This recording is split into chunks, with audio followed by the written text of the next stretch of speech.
Welcome! Welcome to your favorite Tennessee Titans podcast, Tennessee Titans Weekly. Oh, Jacques, oh. what's up, folks? What's up? What's up? Oh, man. I mean, the Tennessee Titans couldn't get right on Thursday night. We actually had a full show that Right. ended up being done, and then for some reason, technical difficulties. Right. I guess it's a bad week for the Titans, right? Right. Yeah. Now, yeah, man. We of course again lay a goose egg and we lay an egg on national TV on primetime TV again. Yep. Typical Titans, you know what I mean? And it's which Titans team you're gonna get. And I thought we weren't gonna digress, but 2020 strikes again, right? Yep. You think that the 2019 season is something magical, something that we're gonna play off of and feed off of, but we got some things to work on, people. And Yes, we 6-3 guys. At the end of the day, it's still a good record, right? 6-3. I would take 6-3 any day of the week, right? Versus 3-6 or 1-7 or 2-4 or 2-8. I would take that any day. But to be a 6-3 team and to look like a 3-6 team is not where we need to be. So exactly. We have a lot of work to do. Of course, we're gonna talk about it in the show, but yeah, absolutely. And fans, we're just as distraught as you are. Listening to the radio stations and looking online on Twitter and things. I mean, the fans are just distraught. A myriad of reasons as to why they're upset. Mostly because of Vrabel, special teams, and things. And we're gonna definitely discuss that because, ladies and gentlemen, we do agree. To you Right. fans, facts, no paper. We do agree. And so we definitely will get into this or whatever. We're very disappointed in the play of the Titans against the Colts, our AFC South divisional rival, and we're going to have to play better, man. So Jacques, man, so we lost the game, man, 34-17. A lot of bad things we can talk about. We could probably talk for 10 hours about these things, man. So give us your reasons, your prime reasons as to why we lost this freaking game. Well, we know it's three phases of the game, right? Offense, defense, and special teams, right? And if you lose on one phase of the game, you have a potential to lose the game. I don't know the statistical and data behind it, but it's had to be some type of algorithm or query you can run and pull that and say, hey, this is what we have, right? But when you're not clicking on all three phases of the game, then that potentially hurts you. So let's go to phase one, right? Offense, first couple of drives was I think the first two drives. The first drive was perfection, right? That was Titans football that we've been seeing. Our offense has been perfecting all year, right? Keeping our defense on their heels, keeping the defense on their heels and just marching down the field. Of course, going in, we're missing a couple of weapons like Adam Humphries and all that. But Tannehill was able to thread the needle, okay? We stop the Colts, come back. We have an opportunity that we missed, a huge opportunity, a huge drop by A.J. Brown, Arthur Juan Brown, as you say, Hawk. That is so uncharacteristic of him to drop a ball like that. Literally, I mean, he dropped it. And I was shocked because that was a guaranteed touchdown. At that point, you would have been up 14-3. The Colts would have been in a hole. They would have had to dig it out, right? So that's another thing. All of a sudden, you see the drop start to happen. From Ferguson, from A.J. Brown. Now, Corey Davis had a decent game. And RIP to his brother, man. That's a very sad situation. Kansas ain't nothing to play with. I experienced that very close to home. He sits close to home to me, so I definitely understand what Corey's going through. But I can't ask Corey to come out here and be the savior, especially with everything he has going on. So that's the one phase. Phase two, defense, right? It's easy to beat up the defense. Say the defense did this, the defense did that. Actually, the defense, in my opinion, played okay, right? They played okay. They were able to get pressure a little bit on Phillip Rivers. Just we still can't get to Phillip Rivers. Of course, we had JD in there. I still like Roberson in that situation because he brings the energy. But you've seen a little energy from the defense. King, he was kind of in coverage, but I mean, it's his second week with the team, first full practice, so I can't really harp on him. Of course, Butler doing what Butler does. Butler's always in position, but he fights for every inch. And then Breon Borders, man. Breon Borders has come out the practice squad, done his thing. So the defense, we gave them what we can give them, right? You help them out as much as you can. I mean, every time they're going for it on 4th and 2, 4th and 1, 4th and 2, 4th and 2, they stopping them on 3rd downs, but the defense is gassed at that point, right? Didn't help it that Phillip Rivers started damn near in Titans territory majority of the game. I think they run 56 plays, 60 plays. So that was the second phase of the game. But we got to talk about the third phase of the game, and it's special teams. Special teams has hurt us all year, okay? They've bailed us out, but they've hurt us too, okay? Gostkowski, brother, I mean, I don't know what else we have to do. We gonna have, guys, people going to have to ride out with him, right? Because there ain't no more kickers out there. We're going to have to ride out. It is what it is. But you have a punter is it Trevor Daniel, right? Yep. And I didn't notice until Hawk told me and I started seeing the memes. He worked for FedEx. Is that correct? Yep. Okay. So you had a punter that last week was averaging 50 yards a punt, but your excuse is saying, hey, he did good in practice, so we're going to start him. Very well, what are you doing, okay? He had a botched punt that literally allowed the Colts to score a touchdown. Then, all of a sudden, we stopped the Colts on offense. We stopped them, Hawk. We stopped them, people. And we turn around, and we go 3 and out, and then, boom, a block punt, okay? Can't blame it on too much on the punter. That was on David Long. Let his man come through, right? But you still special teams, okay? 14 points in less than, 2 or 3 minutes? You know what I mean? Well, maybe you say 5 or 6, okay? Yep. But still, special teams is killing us. So we were okay on 2 phases of 2 phases, but the third phase is what killed us. And then when the other 2 phases started to break down, that's how you lose a game. What about you, Hawk? So I agree with everything you stated. I think the biggest failure again is special teams. I think looking at it, looking at the first half, we were up by 3 going into halftime, 17-14. Derrick Henry was running. The vaunted Indianapolis Colts run defense, he was running through them. At the end of the day, at 19 carries, he had over 100 yards, 103 yards at that. 5.5 yards a carry. Even McNichols on his few carries, he had over 8 yards a carry. So, I felt that we had the right game plan. People are going to always say, oh, the offensive coordinator should have done this and that, blah, blah, blah, blah. Offensive plays can always be criticized. And there are a few things maybe we could have done a bit better, yes.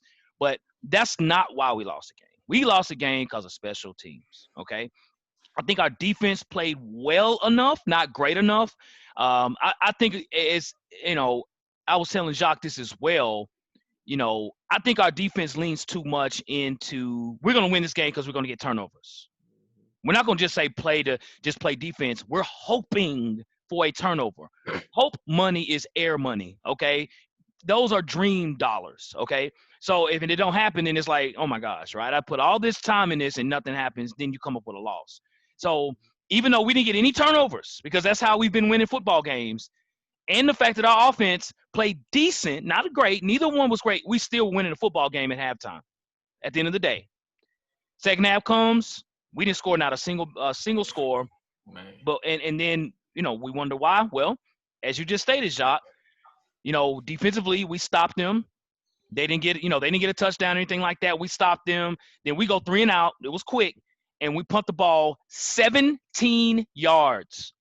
It's the worst punt of the season. That's a fact. That's not an opinion because we are Titan fans. That is a fact.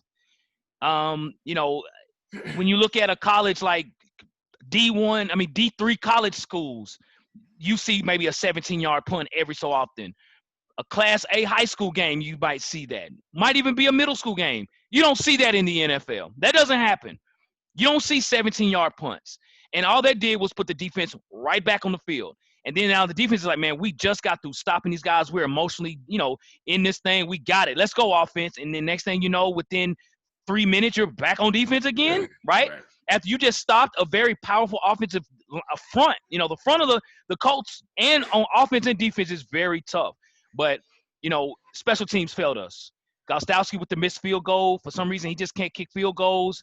Less than 50 yards is unbelievable.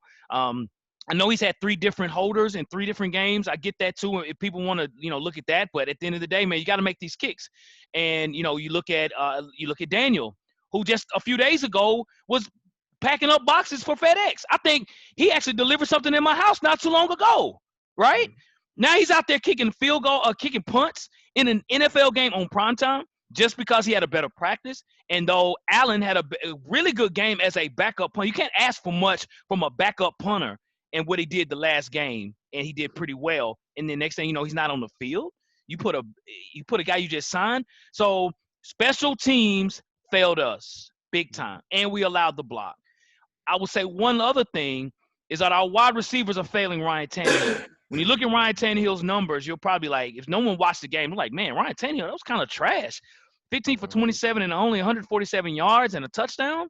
But if you watch the game, clearly you can see receivers are dropping balls, and they have been over the past 3 weeks. The receivers are failing Ryan Tannehill. When Ryan Tannehill does throw the football and he throws it in a spot where you're wide open as an NFL receiver, you got to catch the ball. Again, props to Corey Davis. Corey Davis came up and he played today. He had a heck of a game. But A.J. Brown this game, he only had one catch. Ferkser, one catch. Jonnu Smith, one catch. I mean, that's just ridiculous. And so, the previous game was A.J. Brown's game. So it's like, okay, who can we be consistent at receiver? So those things as to why we lost this football game. Simple stuff that we're not doing, man. I agree. I always say who beats the Titans is the Titans. They always beat themselves. Right. So Hawk, quick question. Yes. So we know somebody has to be held accountable for this game and this season, okay? Yes. Just for this specific game, who is responsible for this loss? Who is responsible for this loss? So we're all born with names, that God has given us, right? Our parents gives us a name, and that's your name for life. I'm going to go with this guy. His name is Michael George Vrabel, okay? Mike Vrabel, the head coach. I'm putting this on him.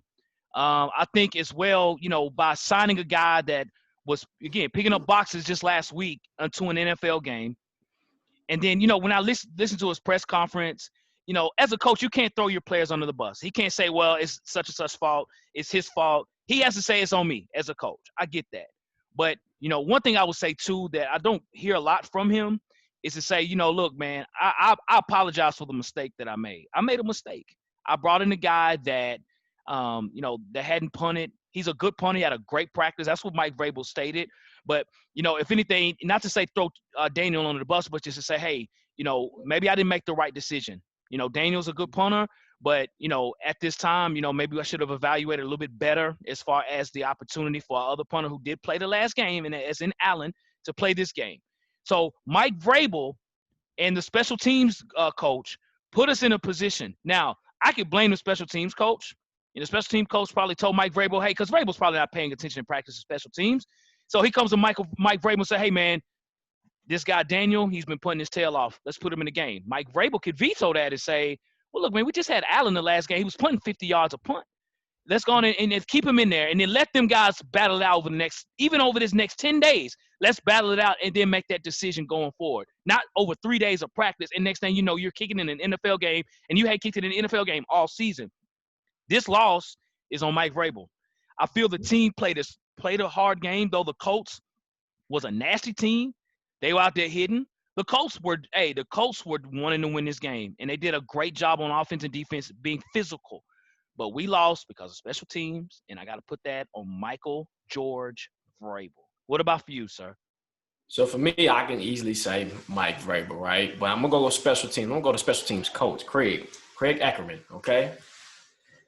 And Craig should know, like you said, you have to get your boys ready. You have to get them prepared on special teams, right?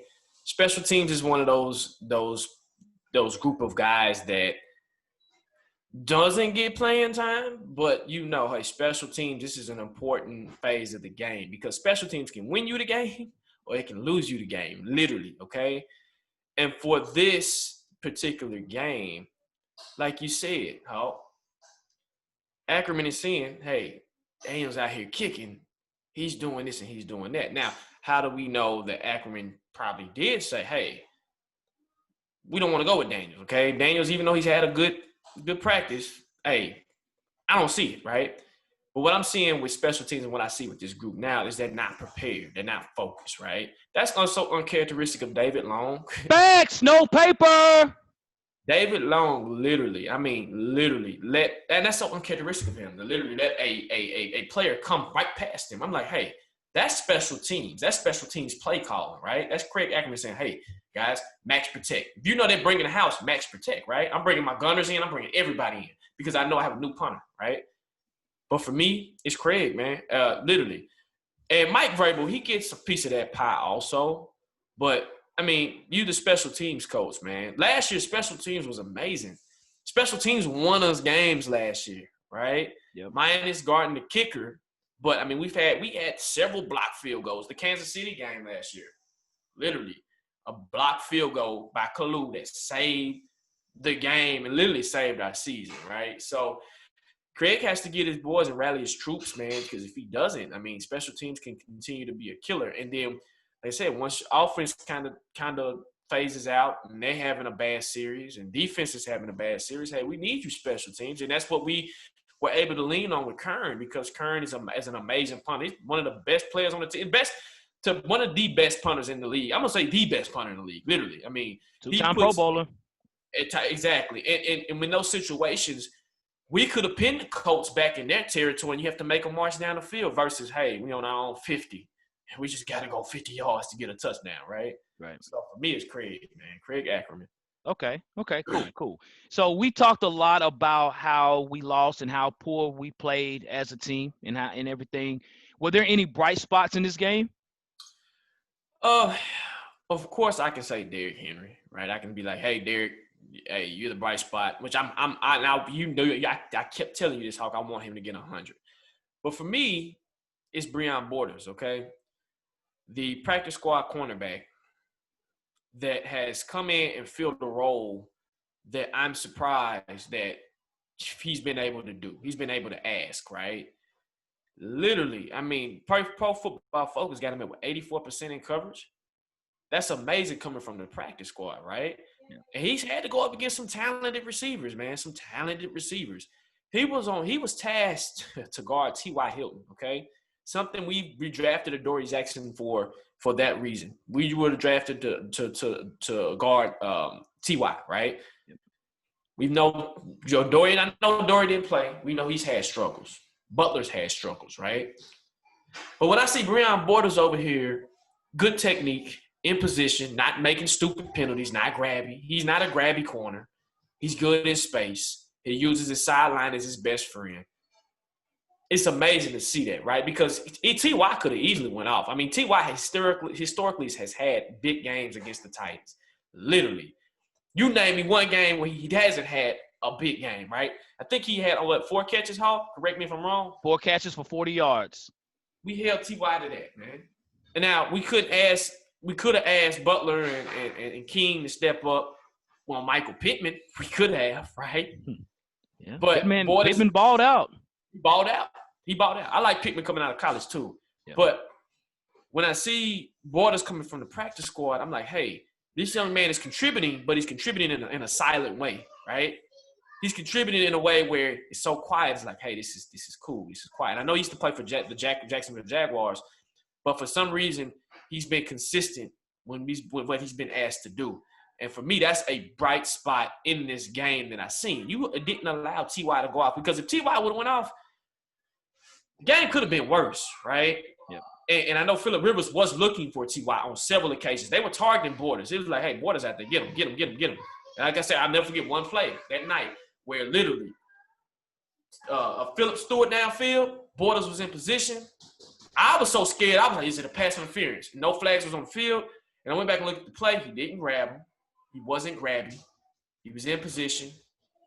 Granted, Phillip almost probably overthrew him, but being in a position like that, hey, Borders, I can only ask for you for a practice squad player, bro. Keep it up, man. That's a bright spot for me in this game. What about you? Well, I would initially would say that the bright spot would come from the Indianapolis Colts. With Nyheim Hines having over 100-some yards and all-purpose yards, Pittman over 100 yards receiving, and Phillip Rivers over 300 yards and not an interception. That's like, really? But we can't do that. So, it really came from them offensively. But for us though, all jokes aside, man, Derrick Henry had a heck of a game. He played like a star, 19 carries, over 100 yards against a Colts defense that have not allowed a 100-yard rusher, I think, in 10 games. And the last guy that did that, it was just him. yeah, it was him. Exactly. He was the last guy. So, Derrick Henry has been feasting on the Colts. But that's a given, I think, as far as a bright spot for us on offense. It has been Derrick Henry. And shout out to the King. King, keep doing your thing, bro. We see you, bro. But for me, I guess, man, I'd say Corey Davis. I say this because of what he's had to deal with, man, this week with the passing of his brother. Much respect to the Davis family. He looked up to his brother Titus, who actually was in the NFL. Corey wears the number 84 because of his brother. Corey Davis had, anytime his number was called, he made the play. He had 5 catches in 67 yards. He made the catches. And I saw him on the sideline, teared up really bad, thinking about, I can only imagine, his brother, passing away just the previous day. You know what I'm saying? So that tells you the commitment that Corey Davis has. And not if he didn't play, I still would understand that. You know what I mean? Right. But I will give him respect and props for the fact that he did play and he didn't slack. He was out there trying to get the ball. He was trying to get, he had one opportunity, almost could have scored a touchdown. So Corey Davis played a very good game. I'm going to give him the lone spot. If I gave anyone a game ball, it would have been Corey Davis. Even if they gave it to Derrick Henry probably like, you know what, man, I'm going to give it a CD84 over here, man. He did his thing. You know what I mean? So great job to Corey Davis. Right. Like I said, shout out to CD, man. My thoughts and prayers, brother. Like I said, it hit home. I when he was crying, I said, man, I feel you, bro. I definitely understand. Yep. So Hulk, these next stretch of games is going to be tough. Okay. Yep. It's going to be a tough ride, man. Tough ride. Facts, no paper. It's gonna be we riding with no oil in the engine, and we trying to get to the gas station on E. Okay. Yep. Is there a way that the Titans can improve their situation going forward? Ladies and gentlemen, it's going to be very, very minimal as to how we can improve. There's not a whole lot of wholesale changes that can happen. The only thing that I could say that could help us to improve are players coming back from injury, and hopefully no one else gets hurt. Taylor Lewan is the one big player. Our starting offensive left tackle, one of the highest paid left tackles in the league, who's been very productive his entire career, is out for the season. So that's a scratch. The other linemen have done a pretty good job in his absence. I still think he's better, of course. But Adoree Jackson is out and has been out, with a supposed knee injury. I don't know when he'll come back. But if Adoree Jackson comes back healthy, man, that changes everything in the defensive backfield. It does. It changes the whole mindscape. Adam Humphries has been out due to a concussion that he suffered against the Cincinnati Bengals. Those are some big shoes to fill right now for what we need. And when you look at that, man, it's like, we're missing some main components. I mean, we're putting people in position like Anthony Firkser to play big minutes at tight end, where Firkser wasn't even drafted. Now, no slight to him, but he's playing a lot, and we're asking him to do a lot. We need players. We need Adam Humphries back on the field. We need to take that responsibility and give it to number 10, who signed a big contract. The guys that are hurt just signed contracts, okay? Adam Humphries got a good contract for what he does. Adoree Jackson got a really nice contract. Again, he plays like it. You know what I'm saying? That is the only way that I feel that, we have an opportunity to make things happen. All NFL teams deal with injury, so we're not a special case here, right? Because any NFL team can say that. But because we don't have a defensive coordinator, that's the only thing that I can see for us is to help us in getting back in some type of rhythm, is bringing players back from injury. If it doesn't happen, ladies and gentlemen, you ever heard the slogan, it is what it is. We got what we got. And, Brett Kern, we got to get him back. He might be the most important of them all, is Brett Kern, our punter. He's got to get back, because when he was out there punting, it was no issue. We didn't have any issues punting the football. You know what I mean? That was, matter of fact, it was like that was a win for us. So, we got to get Kern. We got to get Adoree Jackson and Adam Humphries back, man. What about for you, sir? So for me, and Adoree, we picked up his 5th-year option, right? Yes, we did.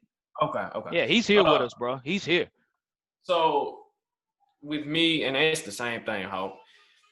You got to get your key components because, I mean, right now, we're not getting a defensive coordinator. And that with that speed that Adoree has, it helps us, but it's not going to elevate us. It's not going to put us over here, right? We'll be okay, but it opens up opportunities where we have that speed element where, hey, I trust Adoree. Adoree's PB, his pass breakups are amazing. I just hope he comes back as himself, not as something different, if you understand, because they're not being transparent about his injury. We don't know. It could have been something serious, and they just didn't want to say it. So hopefully he comes back. Adam Humphries to me is what's that's the offensive woes and the struggles, right? Because he's our third down possession receiver. Literally, when you need a play, Humphries is there. When you need a play, Humphries is there. So I think, and Humphrey catches the ball very well. It's rare when Humphrey drops a ball. Literally, it's rare. Right. Corey's gonna give you 2 or 3. AJ Brown now is giving you about 2 or 3 a game. So you need that player that can catch, and we need also Jonnu to play with a little bit more energy, like he was at the beginning of the season. I mean, we're missing that energy. I don't know and he's probably still injured. I get that, but at the same time, brother, you got to bring that energy. Also, to keep on the offense, I would like to see us have a little bit more urgency when we're down, like we're down. I understand that they're in Tannehill's play calling. He's reading the defenses. I get that. But that's where Arthur Smith comes into play. When you have a speed receiver as in Khalif Raymond, use him, okay? Because we need to start taking more shots downfield to score quickly, right? Yep. I mean, literally, we know our game is to run Derrick Henry. Well, the problem with Derrick Henry this year is that everybody is looking for Derrick Henry, right? Derrick Henry's not having those big runs like he used to back in last year and the year before because teams are understanding, hey, this is how you tackle Derrick Henry. This is how you do it, right? So we have to kind of mix it up. We do play action very well, but then once defenses like the Colts, which they're the number one defense, they read the play action so well that it was like, okay, Arthur, do you have anything else in your playbook where you can kind of mix it up and get it going? So for me going forward, we're going to have to figure out, hey, because when we run into the Kansas City Chiefs, we run into the Bills again. Literally, it's not going to be the same Bills team that we ran into the last time, okay? They're scoring points. Our offense, we know, can score points, but we're not taking those shots downfield. So I think we need to be a little bit more quicker on offense and a little bit more strike heavy on offense. That way, hey, we can get it going. Like you said, Brett Kern, we got to have Brett Kern back. I don't know how serious his wrist is. That's that transparency again. We don't know if it's broke. We don't know if it's sprung. We don't know what it is. So it's almost like, okay, what do we have? So for me, is there any changes we can do? Like you said, Hawk, getting people back from injury is the biggest number one thing. And number two, we know our defense is what it is, right? Offensively, Arthur Smith's going to have to open up the playbook a little bit more and give these guys a lot more shots downfield. I like what he does when he has A.J. Brown go down there and catch those long balls. Continue that, because in the playoffs, I hate to say this, people, but we can't depend on Derrick throughout this play. Especially if we're going to make a run. It's going to have to be a team effort. I mean, because they're going to be checking for the brother. They're going to be checking for the king, and the king knows that. And I know King, he gets frustrated sometimes because he wants 30 carries a game. I get it, brother. But we got to save you. But at the same time, we got to mix it up, y'all. We want to go on a Super Bowl run. Will it happen? That's a whole nother show. It is. That's a whole nother show. That's a whole nother bag of potato chips we'll open. But what we're seeing now, this is I'm just hoping our predictions are right about our schedule. And when we did our schedule show, we both had 11-5. It's tracking that way. Yep. Let's just hope it stays that way, because if you don't, you're going to have a frustrated Titans fan base. And you know how a fan base gets. We're patient with you until you are not making the necessary changes. And when you keep doing the same thing, ask Ken Wisenhunt, you keep doing the same thing, you'll be one of the most hated coaches here in Tennessee as a Tennessee Titan. So I'm looking for not just this year, but Vrabel next year. Hey, the first thing you bump free agencies, bump free agents. You need to start looking for a defensive coordinator, brother. That's what you need to do. You can even go – was Bill O'Brien in defense DC?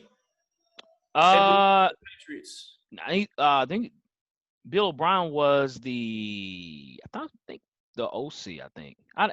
Maybe so. He might have been. Maybe so. Maybe We'll so. have to look that up because if he was a DC, he was a pretty decent defensive coordinator. Give him a job. And people don't be surprised if that happens. Okay, I'm calling it now. It's November the 14th, 2020. This now May or April. If you hear the Titans have hired Bill O'Brien as a defensive coordinator, you heard it here on Tennessee Titans Weekly first. So that's for me, Hawk. That's for me, bro. Good stuff. Good stuff, man. Well, ladies and gentlemen, that ends the show, folks. As always, we kindly appreciate you guys tuning in. As always, win or loss, we are here. The Titans got a 9-day break here. Hopefully we can, get some things corrected.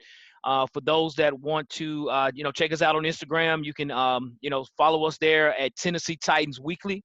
As well, you can follow us on Twitter at Titans Weekly 24/7. And for contact, you can email us at TennesseeTitansWeekly@gmail.com. Also, remember I always say this: cut your notification bells on by the subscribe button. It'll let you know when we go live, and also let you know when we post any content. That's any we pre-recorded videos or any content, just anything we do. Okay, remember that, and also like the video because it puts us in the YouTube algorithm. And that allows, search easily, Tennessee Titans Weekly. We're there, right? Also, I always say this every show. Share the video. Tell your cousin, your auntie, your uncle, your dog, your cat. Tell them all because, we're here. We bleed Titan blue. If we 3-13, I'm still riding with my team. If we 13-3, I'm still riding with my team. I'm not finna jump off this ship. Tighten up. Also, let's get to the Ravens and let's focus on them and let's try to get a W. But, take it away, Ho. Yes, sir. Yes, sir. Well, ladies and gentlemen, we appreciate it. We will definitely do a pregame with the Ravens. We might have a special treat for you all for the Ravens game. So just be on the lookout. So to you and yours, have a great day. Have a great weekend. And, tighten up, baby. Let's do it. Tighten up. Yes, sir.